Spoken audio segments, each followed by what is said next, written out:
Hey everybody, welcome back to Retro Modding News, my weekly video where I talk about what's new and upcoming in the world of retro console modding. First up this week is an interesting tweet from Muramasa. It looks like they've purchased the tooling needed to create Sega Saturn aftermarket shells. Now I believe this is pretty significant, one, because Muramasa didn't used to create their own shells, they used to buy them from a third party and then sell them on their site. And two, these shells are going to be created in the USA. I don't really know how significant that second point is, other than this is a new source of these aftermarket Sega Saturn shells. So far it looks like they're only going to offer these transparent white shells, but I can't imagine that they won't offer other colors in the future. So this is pretty cool news if you're a Sega Saturn fan and you'd like to get a hold of one of Muramasa's Sega Saturn shells. Next up, we're going to step into the Wayback Machine and revisit a mod that I probably talked about almost a year ago now. Last year, Magic Trashman showed off this interesting N64 power supply extender. It allows you to kind of make a power brick out of it, so moving the heat generated from the power supply away from the N64. I'm not too sure how effective that will be in actually lowering heat in an N64,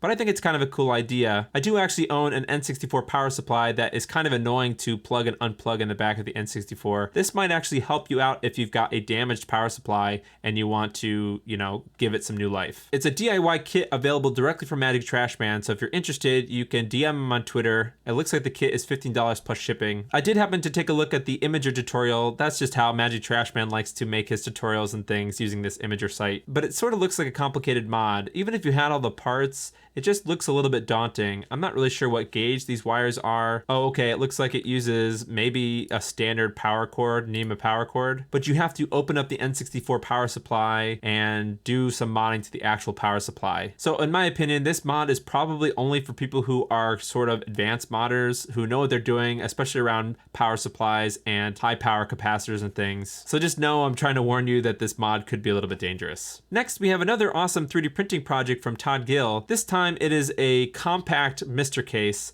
This one kind of looks like the Mr. add-ons case. I know I already talked about Todd Gill's larger Mr. case, but I think that this smaller one here is better off for somebody who maybe just got a 3D printer and you'd like to kind of polish your 3D printing skills. One thing that I thought was cool on Todd's case is this little bump out here. Normally on a Mr. stack like this, you have the DE10 Nano board. It has a little bit of a jumper that connects the DE10 Nano to a USB hub on the bottom. On the Mr. add-ons case, that USB jumper thing is exposed outside of the aluminum shell. So here in Todd's case, there's a little bit of a bump out, so it actually protects that USB jumper from getting damaged. And another thing that I spot here is actually little cutouts around the SD card slots. That's probably my biggest pet peeve about the Mr. add-ons case. It's sort of difficult to get the SD cards in and out. That's just a little nitpick. I'm definitely happy with my aluminum Mr. add-on shell, but it's nice to see Todd here putting in the effort to kind of fix some of the issues with that case. And what's even better is he's released the files for Patreon. So all you have to do is pay the $3 for his Patreon and you have access to all of his 3D printing files and not just this Mr. case. I'm not sure if Todd is going to offer these in his store. If he does, I'll make sure to let everyone know in a tweet. Next, we have an awesome recreation of the GameCube controller port board from Pointer Function. If you've never taken a GameCube apart before, there's a piece that looks like this inside of the GameCube that kind of connects the controller ports to that PCB. But what's really interesting about Pointer Function's PCB is he might be adding a mount to mount the Raspberry Pi Pico for a Pico boot. Now, I think this idea is awesome. The ability to upgrade a console just by swapping out some pieces and then kind of soldering it all up, I think that's an awesome way to add functionality to the GameCube. But the real reason I brought up Pointer Function's board is because I wanted to talk about Greg from LaserBear's board. Now, this is just the teaser, but Greg from LaserBear looks like he's working on a version of that same thing, so the PCB that has all the GameCube ports in the front, but this time it's going to have an ESP32 module, which will allow built-in BlueRetro functionality for your GameCube. BlueRetro, if you don't know, is an open source platform that allows you to connect Bluetooth controllers to a wide variety of retro consoles. I actually have a video of setting up a BlueRetro adapter on an N64.